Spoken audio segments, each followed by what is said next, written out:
Doctor గారు, నాస్తికత్వం ద్వారానే పరిపూర్ణ వ్యక్తిత్వం అని ప్రముఖ నాస్తికులు గోరా గారు అన్న మాటలను కాస్త వివరించండి. లక్ష్మి, గోరా గారు స్పష్టంగా చెప్పారు, కరెక్ట్గా చెప్పారంటారు. నేను నాస్తికత్వం ద్వారానే వ్యక్తిలో పరిపూర్ణమైన వ్యక్తిత్వం పెంపొందుతుంది.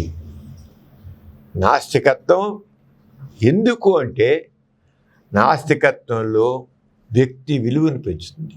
Man is supreme, free will, slave mind పనికిరాదు, ఎవరికి దాసోహం కాదు. ఒక దేవుడికో ఒక అతి శక్తికో దేనికి దాసోహం కాదు.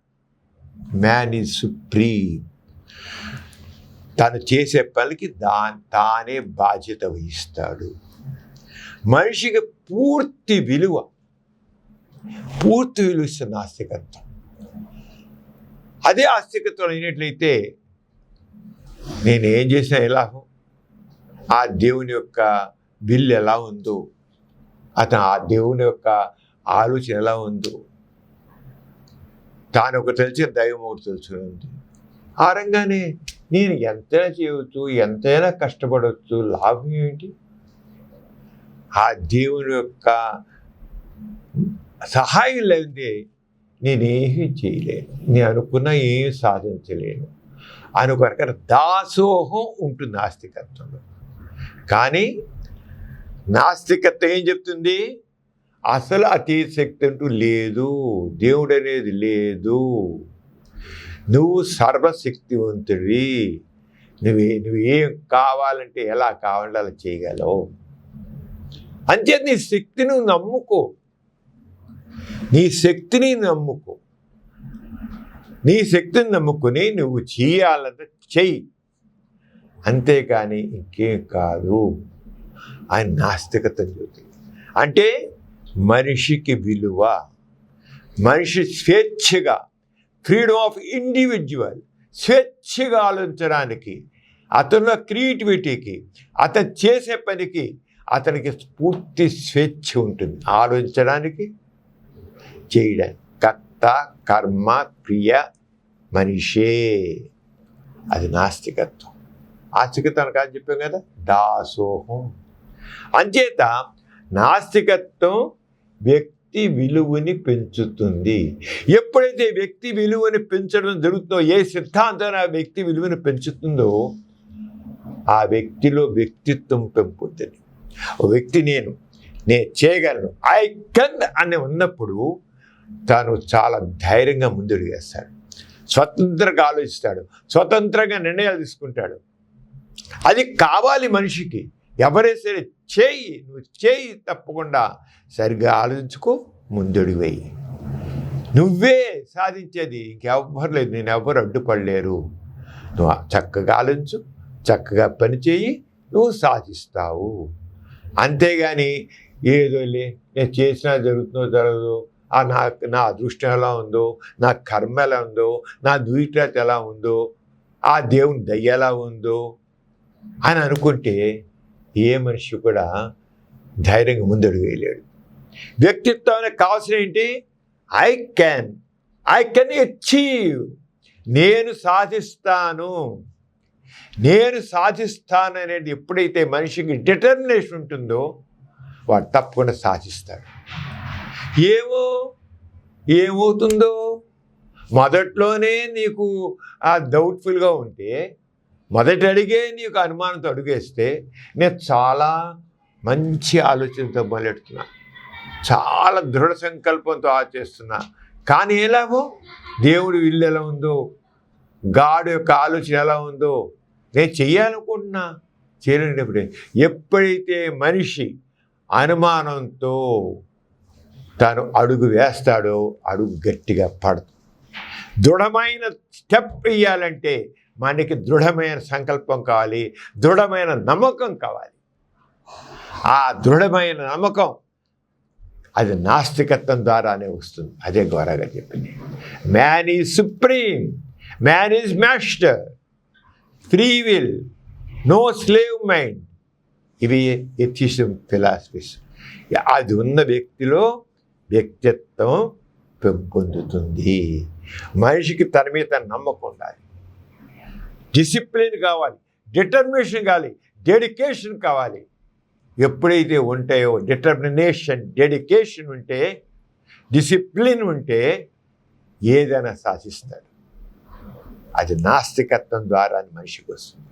అదే నాస్తికత్వం మనిషిని అరంగా చక్కగా రూపొందిస్తుంది. అంతేగాని ఏమో నాకేమవుతుందో ఇది ఆసక్తి లేదు. నేను సరైన నిర్ణయం తీసుకున్నాను, సరిగ్గా ప్లాన్ చేశాను, ఐ కెన్ అచీవ్ అంటే అచీవ్ చేయగలను. అంటే ఎక్కువ ఇక్కడ వ్యక్తిత్వం, మంచి వ్యక్తిత్వం, మంచి లీడర్షిప్ క్వాలిటీస్, నాయకత్వ ధోరణులు వస్తాయి. మనిషికి కావాల్సినది, మనిషికి కావాల్సిన ఈ ఆస్తిక సమాజంలో ఈ రకమైనటువంటి స్ట్రాంగ్ డిటర్మినేషన్, స్ట్రాంగ్ డిసిషన్ తీసుకోవడానికి అవకాశం లేకుండా ఉంటుంది. మొదట్లోనే డౌట్తో అడుగు వేయడం మొదలెడతాడనమాట. అంచేత ఆ ఫ్రీడమ్ ఫ్రమ్ మీనింగ్లెస్ ఫియర్స్ నుంచి, అర్థం పర్థం లేని భయాల నుంచి నాస్తికత్వం మనిషిని ముందుకు నడుపుతుంది. మీనింగ్లెస్, అర్థం లేని అంటారు. మనిషికి స్వేచ్ఛనిస్తుంది. ఇంతకుముందు చెప్పాను, ఫ్రీడమ్ ఆఫ్ ది ఇండివిజువల్. మనిషికి స్వేచ్ఛ, ఆలోచించడం స్వేచ్ఛ, పనిచేయడానికి స్వేచ్ఛ ఇస్తుంది. ఎప్పుడైతే తన మీద నమ్మకం ఉంటుందో ధైర్యం ముందేస్తాడు, ప్రశాంతంగా ముందుకెళ్తాడు. కానీ గందరగోళంతో అడుగే చేయలేడు. మనిషి పని చేయాలంటే నేను చక్కగా ప్లాన్ చేసుకున్నాను, నేను సాధిస్తాను అని ధైర్యంగా ముందుకు వచ్చినప్పుడు అతని మనసు ప్రశాంతంగా ఉంటుంది. మనసు అనుమానంగా ఉంటే మనసు కూడా గందరగోళంగా ఉంటుంది. కాన్ఫ్లిక్ట్, మెంటల్ కాన్ఫ్లిక్ట్ ఉంటుంది. ఆస్తికంలో మెంటల్ కాన్ఫ్లిక్ట్ ఉంటుంది, నాస్తికంలో మానసికంగా ప్రశాంతత ఉంటుంది. అవునో అవుతుందో అవుతుందో అవుదో. అందుకే నాస్తికత్వం మనిషిలో ఓ చక్కని వ్యక్తిత్వాన్ని పెంపొందుతుంది. Man should be guided by courage, not fear. మనిషి ధైర్యంతో ముందుకు వెయ్యాలి, అధైర్యంతో కాదు. ఆస్తికత్వంలో అధైర్యంతో ముందుకు వేస్తుంటాడు, నాస్తికత్వంలో ధైర్యంతో ఐక్యాన్ని చేశాడు. Man should be guided by courage. That guided by courage అని ఏది ఇస్తుంది? నాస్తికత్వం ఇస్తుంది. ఫీర్ ఇచ్చేది ఏంటి? ఆస్తికత్వం. అంచేత మంచి వ్యక్తిత్వాన్ని ఇచ్చేది నాస్తికత్వం. అంచేత మనిషిలో తాను చేసే పనికి ఇలా చేసాడు, ఓ పని చేస్తే మ్యాన్ ఈజ్ సుప్రీం అన్నాం, మ్యాన్ ఈజ్ మాస్టర్ అన్నాం. అంచేత తాను చేసే పనికి తానే బాధ్యుడు, బాధ్యత వహిస్తాడు. తాను చేసే పనికి తాను బాధ్యత వహిస్తాడు. ఎప్పుడైతే తాను చేసే పనికి తాను బాధ్యత వహిస్తాడో, ఏ తప్పు జరిగితే ఇతర మీద నెట్టడు. నా నిర్ణయం తప్పుగా ఉంది, నేను దిద్దుకుంటాను. అంతేగాని నేను తప్పు చేసినా నేను బాగానే చేశా, ఆ దేవుడే సరిగ్గా చేయలేదని దేవుడు నెట్టేస్తాడు, లేదా ఎదుటివాళ్ళు నెట్టేస్తాడు. కానీ నాస్తికుల నెట్టడు. నా ఆలోచన తప్పు ఉంది, నా ప్లానింగ్లో తప్పు ఉంది, ఎక్కడో నా డిసిషన్లో తప్పు ఉంది, దిద్దుకుంటాను, ముందుకు వెళ్తాంటాడు. కానీ తప్పించుకోవడం, ఏదో తప్పించుకోవడం ఆస్తికత ఉంటుంది, నాస్తికత తప్పించుకోవడం ఉండదు, ఎయిటి వాళ్ళు బ్లేమ్ చేయడం ఉండదు. ఎందుకని తాను చేసే పనికి తానే అంచేత తానేం చేస్తాడు, తానే బాధ్యత కనుక ప్రతి పనిలో శ్రద్ధగా ఉంటాడు. అంచేత నాస్తికత్వం మనిషిని ఏం చేస్తుంది? శ్రద్ధగా పనిచేసేది చేస్తుంది. ఆస్తికత్వం ఏం చేస్తుంది? మనిషిని నిర్లక్ష్యంగా ఉండేట్టు చేస్తుంది. తప్పు తోసేస్తా పక్కవాడి మీద. నేను బాగానే అనుకున్నా, ఏం చేద్దాం, వాళ్ళు సహకరించలేదు, వీళ్ళు సహకరించలేదు, ఆ దేవుడు సహకరించలేదు, నా దురదృష్టం, నేను బాగానే చేశాను అంటాడు. తప్పించుకోవడం. ఆస్తికత్వంలో తప్పించుకునే మార్గం ఉంటాయి. నాస్తికత్వం తప్పించుకునే మార్గాలు. ఆలోచించి అడుగు వేయాలి. అడుగేస్తాడు, ప్రతి అడుగు ఆలోచించేస్తాడు. ఇక్కడ అశ్రద్ధ ఉండదు. అంటే వ్యక్తిత్వంలో కావాల్సింది ఏంటి? శ్రద్ధగా అడుగు వేయాలి, ఆలోచించి అడుగు వేయాలి, డిసిప్లిన్గా వాడు ఉండాలి, నిర్ణయాలు సరిగ్గా తీసుకోవాలి, అడుగడుక్కియాలి. సార్ ఆస్తిక తప్ప తోసేద్దాంలే, నేను బాగానే చేశా, ఆ దేవుడు అన్నాడు చూశాను. నాది దొరుకుతుంది, ఏం చేద్దాం, నా కర్మ, నా విట్రాత. తప్పించుకునే మార్గాలు. ఎప్పుడైతే తప్పించుకునే మార్గాలు ఉంటాయో మనిషిలో అవినీతి వస్తుంది, అశ్రద్ధ వస్తుంది, బద్ధకం వస్తుంది, తప్పించే గుణం వస్తుంది. అది ఆస్తికత్వం మనిషిని ఎస్కేపిస్ట్గా తయారు చేస్తుంది. నాస్తికత్వం ఎస్కేపిస్ట్ తయారు చేయదు, మంచిదిగా చేస్తుంది. అంచేత నాస్తికత్వం మంచి వ్యక్తిత్వాన్ని, పరిపూర్ణ వ్యక్తిత్వాన్ని కలిగిస్తుంది. గొరగారు ఇదేంటి? నాస్తికత్వం ద్వారానే పరిపూర్ణ వ్యక్తిత్వం అన్నారంటే ఎంత ఉందో చూడు. ఊరికే కాదు, పరిపూర్ణ వ్యక్తిత్వం ఎప్పుడు వస్తుంది? ప్రతి పనిని శ్రద్ధగా చేస్తాడు, బాధ్యతగా చేస్తాడు. అది నాస్తికత్వం చెప్తుంది. ఆస్తికత్వం ద్వారా మనిషి ఎస్కేపిస్ట్గా మారుతాడు. అది పనికాదు. అంచేత ఎప్పుడైతే వ్యక్తిలో ఒక బాధ్యతమైన ప్రవర్తన ఉంటుందో సమాజ విషయంలో కూడా బాధ్యతగా ఉంటాడు. ఎందుకంటే సమాజంలో మనం ఉన్నాం. సమాజం ఉన్నప్పుడు పక్కవాడి గురించి మనకి ఆలోచన ఉంటుంది. ఇప్పుడు ఎందుకు కుటుంబంలో మనం ఉన్నాం, సమాజం పక్కన పెడదాం. కుటుంబంలో అంటే ఒక వ్యక్తి తోటి వాడి మీద ఆలోచించాలి వద్దా? ఒక తండ్రి ఉన్నాడు, పిల్లల మీద ఆలోచించాడు. ఒక పిల్లాడు ఉన్నాడు, ఆ పిల్లాడు కానీ పిల్ల కానీ తల్లిదండ్రుల గురించి ఆలోచించాలి వద్దా? తల్లిదండ్రుల భవిష్యత్తు గురించాలి లేదా? ముసలి వాళ్ళైన తల్లిదండ్రుల గురించి ఆలోచించాలి అసలు లేదా? ఆలోచించకపోతే వాడు వాళ్ళ కర్మ ఎలాంటి వాళ్ళు ఉంటుందిలే, నేను చేయాల్సింది చేశా, నేను ఇవ్వాల్సింది ఇస్తున్నా, నా దగ్గర ఉంది నేను సహాయం చేస్తున్నా, వాళ్ళ కర్మ ఎలా ఉంటే అలాగా అనుకుంటాడు. నో, ఎప్పుడైతే బాధ్యతగా ఈ కుటుంబంలో ఆ వ్యక్తి తయారవుతాడో తన తోటి వాళ్ళని, అన్నదమ్ముల్ని, అక్క చెల్లెల్ని, తోబుట్టుల్ని సరిగ్గా చూసుకుంటాడు, తల్లిదండ్రులు సరిగ్గా చూసుకుంటాడు, అమ్మాయినా అబ్బాయినా సరిగ్గా చూసుకుంటారు. అలాగే తండ్రి పిల్లలకు పెట్టి ఉంచుకుంటారు. అదేవిధంగా ఎలా అయితే కుటుంబంలో కుటుంబ సభ్యులతో తోటి వాళ్ళు ఎలా అయితే బాధ్యతాయుతంగా ఉంటారో ఆ రంగాన్ని సమాజంలో ఉన్న వ్యక్తి పక్క వాళ్ళందరూ కూడా చక్కగా ఉంటేనే తన సంఘం అంటాడు. ఒకటి తాజ్మహల్ లాంటివి మంచి ఒక పెద్ద మహల్ కట్టుకోవచ్చు, చాలా గొప్ప.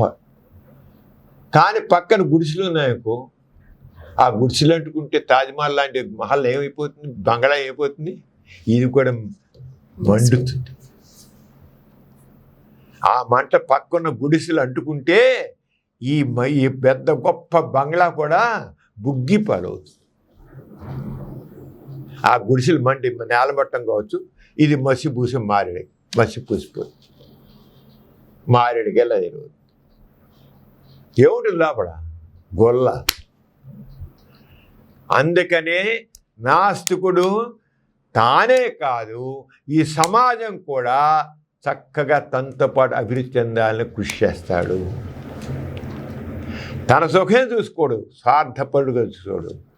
నాకేదో దేవుడు ఇచ్చాడు భాగ్యం, దేవుడు నాకు అదృష్టం ఇచ్చాడు, నేను ఎంజాయ్ చేస్తాను అని కూర్చుంటే పక్కన పేదవాడు ఉంటే ఆ పేదవాడు దోచుకుంటాడండి, మోసం చేస్తాడు, ఇంకోటి చేస్తాడు. ఏదో జరుగుతుంది వాడు సుఖంగా ఉండలేడు. తాను సుఖంగా ఉంటూ తక్కిన వాళ్ళని సుఖంగా ఉంచేప్పుడే వీడు సుఖంగా ఉంటాడు. అది నాస్తికత్వం. అంచేత సామాజిక బాధ్యత వస్తుంది. నాస్తికత్వంలో సామాజిక బాధ్యత వస్తుంది, సమానత్వం వస్తుంది. దాంతో సమాజంలో వ్యక్తుల మధ్య సహకారం వస్తుంది, సంఘీభావం వస్తుంది. అది నాస్తికత్వం నేర్పుతుంది. సహకారం వస్తుంది, సంఘీభావం వస్తుంది, అన్నీ వస్తాయి. ఎంత నాస్తికత్వం ఘోరగా చెప్పిన దాంట్లో ఎంత ఉంచడు తాను బాధ్యతగా మెలిగే చేసుకుంటూ ఆ చిన్న వ్యక్తిత్వ వికాసంతో ఎంతవరకు వెళుతుందో చూసుకోడు. స్వార్థపరుడుగా మనిషి మంచదు. అంచేత సమాజంలో సమానత్వం కోసం కృషి చేస్తాడు. నాస్తికత్వం ఏం నేర్పుతున్న వ్యక్తికి సమానత్వం కృషి నేర్పుతుంది. వ్యక్తిత్వంలో మనిషికి నేర్పేది ఏంటి? సమానత్వంగా సామాజిక సమస్యల గురించి అవగాహన నేర్పుతుంది. నాస్తికం ఏం చెప్తుంది? ఒక్కడే కాదు, నీతో పాటు ఈ సమాజం ఉంది, ఈ సమాజం తెలుసుకో, ఈ సామాజిక సమస్యలు తెలుసుకో, వీటి పరిష్కారాల గురించి ఆలోచించు. లేకపోతే నువ్వు సెల్ఫిష్ ఫీల్ అవుతావు. ఎప్పుడైతే నువ్వు స్వార్థపరుడు అవుతావో నీకు లేని పని నష్టం కలుగుతుంది. అంచేత అతనికి ఏం చెప్తుంది? సమానత్వం కోసం ఆలోచించే నిశ్చయిస్తుంది. అందుకే సమాజంలో ఈనాడు ఎన్నో చూస్తున్నాం. ఈ ఆస్తికత్వం వల్లే ఎన్ని హెచ్చు తగ్గులు ఉన్నాయి, ఇన్ని అసమానతలు ఉన్నాయి, ఇన్ని రకాల కులాలు ఉన్నాయి. అగ్ర కులస్తులు, దళితులు, అంటరాని వాళ్ళు, అస్పృశ్యులు, మనుషుల మధ్య ఎన్ని రకాల విభేదాలు ఉన్నాయి. ద్వేషాలు, ఈర్ష్యలు, అసూయలు. అసలు ఎందుకని అందరు దేవుని బిడ్డలని ఒక పక్కమో ఫిలాసఫీ అర్థం పడుతుంది. ఫిలాసఫీ అందరు దేవుని బిడ్డలు అనేసి మళ్ళీ రెండు పక్క అస్పృశ్యత, అంటరాని వాళ్ళు ఊరికి దూరంగా పారాడు. నాస్తికత్వం జరుపుకోదు. అంచేత సమాజంలో ఉన్నటువంటి ఈ అస్పృశ్యని అలాంటి వాటిని, కులాలకు సంబంధించిన ఆ తేడాలని నిర్మూలిస్తుంది. నాస్తికుడు ఏం చేస్తాడు? సమాజంలో అసమానతలను తొలగించడానికి కృషి చేస్తాడు. అతని వ్యక్తిత్వంలో ఏముంటుంది? అసమానత ఎల్లా తను ఒక బాధ్యతగా వ్యవహరించి ఆ అసమానతను తొలగిస్తాడు. వ్యక్తిత్వం ఎలాంటి వ్యక్తిత్వం? సమానత్వంతో పరిమళించే వ్యక్తిత్వం నాస్తికుడిది. సమానత్వంతో పరిమళించే వ్యక్తిత్వం. అంచేత మతపరంగా ఉన్న ఎన్నో రకాలు ఉన్న అన్ని రకాల సమాజం అంటే అన్ని రకాల మతాలు ఉంటారు, అన్ని కులాలు ఉంటారు, అన్ని వర్గాలు ఉంటారు, అన్ని రకాలుగా ఉంటారు. వీళ్ళందరినీ కూడా ఒక సమానత్వం తీసుకురావడానికి కృషి చేస్తారు. అలాగే మతపరంగా వస్తున్న అనేక దురాచారాలను చేస్తారు. ఎన్నో సమాజంలో దురాచారాలు ఉన్నాయి. కులాల పరంగా ఒకనొకప్పుడు అస్పృశ్య, సతీసాగమనం, బాల్య వివాహాలు, ఇలా ఎన్నో ఉన్నాయి.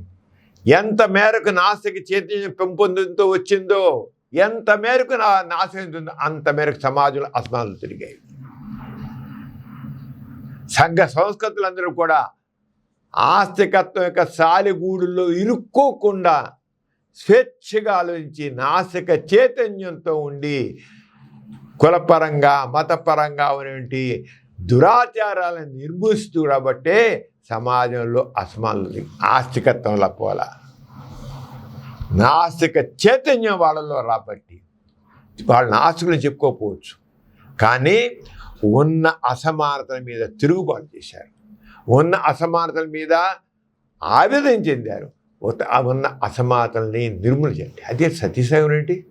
భర్త చచ్చిపోతే భార్యను తీసుకెళ్ళి సజీవంగా ఆ చిత్తుని పడేయడమా? ఎంత తమాషకు ఎన్ని వందల వేల మందిని అలాగా ఆ దురాచారంతో వాళ్ళు దహనం చేశారు. ఇదే మానవత్వం, ఇదే మతాచారాలు నేర్పేది, ఇదా నేర్పేది కులం నేర్పేది, ఇదా సంఘం నేర్పేది. నాస్తికత్వం వ్యక్తిలో ఒక వ్యక్తిత్వాన్ని పెంపొందివేసి ఆ మనిషి సరైన మనిషి మానవత్వంతో పరిమళించే రంగంగా తయారు చేస్తుంది నాస్తికత్వం. మానవత్వంతో పరిమళించే మనిషికి స్వాగతం పెరుగుతుంది నాస్తికత్వం, అలా రూపొందిస్తుంది నాస్తికత్వం. అంచేత అసమానత నిర్మించాల్సింది వ్యక్తిలో శాస్త్ర విజ్ఞానం పెంపొందిస్తుంది. ఏది సరే శాస్త్రబోధన దృక్పథాన్ని కలిసి ఎందుకు, ఏమిటి, ఎలా ప్రశ్నించడం, పరిశీలించడం, పరీక్షించడం చేస్తున్నమాట. నిరూపణ దాన్నే నిజంగా ఒప్పుకున్నట్టు చేస్తుంది. ఊరికి వీళ్ళు చెప్పారు, ఆ మత గ్రంథాలు చెప్పారు, ఈ మత గ్రంథాలు చెప్పారు కాదు. ఏదైతే నిజంగా నిరూపణ అయిందో సైంటిఫిక్గా నిరూపణ దాన్ని నిజంగా నమ్మేటట్లో వ్యక్తిత్వం రూపొందిస్తుంది. అంతేగాని గ్రంథాలు రాసింది ఆ పెద్ద ఆయన చెప్పాడు, ఈ స్వామి చెప్పాడు, ఆ ముని చెప్పాడు, ఆ గ్రంథం రాసింది. నో, నాస్తికత్వం అలాంటి మాటలు నమ్మదు, ఒప్పుకోదు. ప్రశ్నించు, పరిశీలించు, పరీక్షించు, నిజాన్నే నిగ్గు తెలుసు నమ్ము. That is atheism. మనిషిని ఒక ఎంత చక్కని మానవుడు, నవమానవుని తయారు చేస్తుంది నాస్తికత్వం.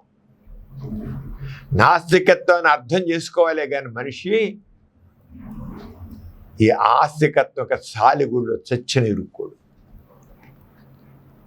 ఈ నాస్తిక చైతన్యం పెంపొందించడానికి కానీ అడుగొడుక్కి మన ఆచారాలు, మన సాంప్రదాయాలు, మన కట్టుబాట్లు అంటూ ఆ మనిషిని ఈ ఆస్తికత్వం కట్టి పడేస్తుంది, కట్టు బానిసలాగా. అందుకని మనిషి ఆలోచించుకున్నాడు. ఆస్తికత్వంలో ఆచారాలు, సాంప్రదాయాలు, కట్టుబాట్లు మనిషిని పనికిరాని వ్యక్తిగా చేస్తుంది. గుర్తించండి, నాస్తికత్వం ఇలాంటి పనికిరాని ఆచారాలని, సాంప్రదాయాలని, కట్టుబాట్లని చేసి పక్కన పారిపోయారా. లిబరేట్ అవు అంటుంది నాస్తికత్వం. స్వేచ్ఛగా ఉండు, స్వేచ్ఛగా చేయి. అది నాస్తికత్వం గ్రేట్నెస్. లిబరేట్ అవు. పనికిరాని పద్ధతి లేకుండా ఊరికి ఆ దాసోహం ఎక్కడ, దేనికి దాసం? ఏ ఆచారాల దాసం వద్దు, ఏ సిద్ధాంతాల దాసం వద్దు, ఏ కట్టుబాటు దాసం వద్దు, ఏ సాంప్రదాయ దాసం వద్దు, దేనికి దాసం వద్దు. నువ్వు స్వేచ్ఛగా ఆలోచించు, స్వేచ్ఛగా ఆలోచించు. స్వేచ్ఛ, నీకు స్వాతంత్ర్యం ఉంది. సమానత్వం గురించి పోరాడు, మానవత్వం కోసం పోరాడు. అది నాస్తికత్వం నేర్పుతుంది. That is atheism. గోరగారు ఎంత చక్కగా స్వేచ్ఛ, సమానత్వం, మానవత్వం. స్వేచ్ఛ, సమానత్వం, మానవత్వం, సంఘదృష్టి, వ్యక్తిత్వం మనిషి పరిమళించే చూస్తుంది ఆసక్తి. ఆసక్తి ఎక్కడున్నా ఇలాంటివి లేనే లేవు. ఇలాగా అంచేత లాజికల్ థింకింగ్ని ప్రవేశపెడుతుంది. ఏది సరే దీనివల్ల ఏమొస్తుంది? ఎప్పుడైతే మనిషిలో ఒక రకమైన ప్రశ్నించడం, పరిశీలించడం మంచిగా ఉంటుందో, ఒక బాధ్యతగా మనిషిలో సమాజం నైతికత చెప్పింది చేయడం, చేసింది చెప్పడం. ఆ నైతికత వ్యక్తిలో ఒక లాజికల్ థింకింగ్ ప్రశ్న, నిజమా, ఇది కరెక్టా, ఇది సబబా అని ఎప్పుడైతే ప్రశ్నించి పరిశీలించి ఆ మనిషి అడుగు వేస్తాడో అక్కడ నైతికత వస్తుంది. నువ్వు ఎప్పుడు ప్రశ్నించకుండా నువ్వు ఇష్టం నువ్వు చేసుకెళ్ళిపోతావు, బాధ్యత లేకుండా ఉంటావు. నీ పనికి నువ్వు బాధ్యత వహించకపోతే నైతికత ఎక్కడి నుంచి వస్తుంది? ఆస్తికత్వంలో వ్యక్తి తను చేసే పనికి బాధ్యత వహించడు. కర్మకి, దురదృష్టానికి, నుదిటిరాతకి, దైవ కృపకి, దేవునికి విల్నెస్కి వదిలిపెడతాడు. ఇక నైతికత ఎక్కడొస్తుంది? ఎన్ని సిద్ధాంతాలు చెప్తే ఏం లాభం? ఆస్తికత్వంలో నీ కర్మ, నీ దురదృష్టం, నీ నుదిటిరాత, నువ్వేమనుకున్నా నువ్వు అనుకున్నట్టే ఉండదు, దేవుడి ప్రకారం జరుగుతుంది. ఇక నైతికత ఎక్కడ ఉంటుంది? ఎస్కేపిస్టు. ఆస్తికుడు ఎస్కేపిస్టు. నా ఆస్తికుడు తాను చేసే తప్పు జరిగేదు నేను బాధ్యత తీసుకుంటాను, ఇంక తప్పు చేయను అంటాడు. ఆస్తికుడు ఎలాగదే? దేవుడు అలా చేశాడు, నా కర్మ, నా నుదిటిరాత ఇలా చేసి తప్పించుకుపోతాడు వాడు. అంటే సమాజంలో నైతికత, నీతి ఉండాలంటే నాస్తికత్వం ద్వారానే వస్తుంది, కానీ ఆస్తికత్వం రాదు. అందుకనే యుగాలు గడిచినా సరే సమాజంలో నీతి లేదు. ఇంత అవినీతి ఉండడానికి కారణం అందుకనే, ఇన్ని అసమానతలు ఉండడానికి కారణం అందువల్లనే, ఇన్ని ఘోరాలు ఉండడానికి కారణం అందువల్లనే. ఈయన ఘోరాలు ఉన్న కారణం ఆస్తికత్వమే మూలం. ఎప్పుడైతే మనిషి నాస్తిక చైతన్యం కలిగి ఉంటాడో అసమానతలు దొరుకుతాయి. అంచేత ఆ నైతికత కావాలంటే నాస్తికత్వం వస్తేనే, నాస్తిక చైతన్యం వస్తేనే నైతికత ఉంటుంది. నైతికత ఎందుకు ఉండదు? తాను చేసే పనికి బాధ్యత వహించండి. ఆస్తికుడు తోసేస్తాడు. కర్మ, దురదృష్టం, నుదిటాట వీరు తోసేస్తాడు. వాడు ఇక్కడ తోయడం వీలు లేదే. ఎవడు తోస్తాడు? దేవుడు లేనంటాడు నాస్తికుడు. పరలోకం లేదంటాడు. ఏం చేసి తను చేసిన పని తానే నాన్నోడికి ఎలా ఎవరు తోసేస్తాడు? వాడు చేయలేదు. నాస్తికుడు ఎస్కేపిస్ట్ కాదు, ఆస్తికుడు ఎస్కేపిస్టు. తప్పించుకుంటాడు. అవినీతిపరుడు వాడు. అంతకింత అవినీతి నాస్తిక చేతి. అందుకనే ఏ దేశాల్లో అయితే నాస్తికత్వం ఉందో, ఏ దేశాలైతే హేతువాదం ఉందో, ఏ దేశాలతో రేషనలిజం ఉందో, ఆ దేశాలు నైతికతలో ముందడుగులు ఉన్నాయి. మతపరమైన దేశాల్లో ఏం లేవు. అక్కడ చంపేస్తున్నారు, తప్పు చేసి చంపేస్తున్నారు. ఇక చంపడంటున్నదే స్నేహంగా ఉంటారు. అక్కడ నైతికత కోసం మనుషులు చంపేస్తున్నారు, నరికేస్తున్నారు. ఇక అలా కాదు. అంచేత ఈ రంగ నైతిక ఏం చేయాలంటే, ఎలా అది మంచి అనేది దేవుని పూజించడం రాదు, తోటి మనిషికి తోడ్పడంతో వస్తుంది నమ్ముతాడు. దేవుని పూజించడం మంచి రాదు, దేవునికి అంచేత అది కేవలం దేత మంచి. నాస్తికుడు నిజాయితీగా ఉంటాడు, దయతో ఉంటాడు, బాధ్యతతో ఉంటాడు. స్వర్గం, మోక్షం, దైవకృప అనే భావంతో కాకుండా తన బాధ్యతగా వెలుగుతాడు. ఇంతకుముందే మనం చెప్పుకున్న లక్ష్మి, నాస్తికుల్లో ఆస్తిక పద్ధతిలో ఎటువంటి ఆచారాలు, సాంప్రదాయాలు ఉండవు. అర్థమైన ఆచారాలు పాటించరు, ప్రార్థనలు చేయరు. ఎందుకంటే ప్రార్థనలు అలగించే ప్రభువు లేడు. గుళ్ళో పోయి పూజ చేయడాలు, కొబ్బరికాయలు కొట్టడాలు, లేదా ఇంట్లో కూర్చొని ప్రార్థనలు చేయడాలు, పూజా గదుల్లో కూర్చొని ప్రార్థన చేయడాలు ఏమీ ఉండవు. ఎందుకంటే అసలు లేడు, దేవుడు లేడు. లేని దేవుడికి ఎందుకు ఈ చెత్త అంతాను? No use at all. అంచేత మూఢనమ్మకాలు ఉండవు. అంచేత ఏ రంగా చేస్తాడు, తను ఏ రంగా మరి బాధ్యత చేస్తాడు, నైతికత ఉంటుందని చెప్పుకున్నాం. నాస్తికుల్లో నైతికత ఉంటుంది. ఎందుకంటే బాధ్యత, సామాజిక బాధ్యత, నీతి సామాజిక అవసరం. అంటే సమాజ సేవ తన బాధ్యతగా గుర్తిస్తాడు. అభివృద్ధిలో తోడ్పాటు అందిస్తాడు. విద్యా ఉద్యోగాలలో విశేష కృషి చేస్తాడు. ఎందుకంటే నాలెడ్జ్ ఇస్ పవర్ అని తెలుసు. అంచేత నాస్తికుడు ఏం చేస్తాడు? సమాజ సేవ తన బాధ్యతగా గుర్తిస్తాడు. సమాజంలో ఉన్నట్టు అసమానం తొలగించడానికి, దారిద్ర్యం తొలగించడానికి, నిరుద్యోగం తొలగించడానికి అన్నిటికీ తన బాధ్యత ఇస్తాడు. రెండోది అభివృద్ధి పద ప్రభుత్వం చేపట్టిన ఇంకోటి అభివృద్ధి దాంట్లో తన తోడ్పాటు అందిస్తాడు. ఎందుకని సమాజ అభివృద్ధితో పాటు తన అభివృద్ధి కూడా ఉంటుంది. సమాజ అభివృద్ధి ఎంతుంటే తన అభివృద్ధి కూడా ఉంటుంది. తను ఒక్కడే అభివృద్ధి ఇంతకు వచ్చేసాడు. సమాజం కుదరదు. అంటే సమాజం అభివృద్ధితో పాటు తన అభివృద్ధి, సమాజం ఎంత ఎదిగితే తాను ఎదుగుతాడు. అంటే ప్రతి ఒక్క వ్యక్తి కూడా సమాజ అభివృద్ధికి తోడ్పడతాడు నాస్తికుడు అనేవాడు. అలాగే విద్య, ప్రతి ఒక్కడు విద్యావంతుడు అవ్వాలి. ప్రతి ఒక్కడికి జ్ఞానం కావాలి, విషయాలు తెలుసుకోవాలి, మూఢనమ్మకాలు తొలగించుకోవాలి, శాస్త్ర విజ్ఞానం అందించాలి, శాస్త్రపదం అందించాలి. ఎందుకంటే నాలెడ్జ్ ఈజ్ పవర్. విజ్ఞానమే శక్తి. విజ్ఞాన శక్తిని ఇస్తుంది మనిషికి. ధైర్యంగా ముందెడతాడు, భయం లేకుండా. ఆరంగా అంతేకాకుండా ప్రజాస్వామ్యం మనం ఉంది. Democracy by the people, for the people, of the people అంటాం.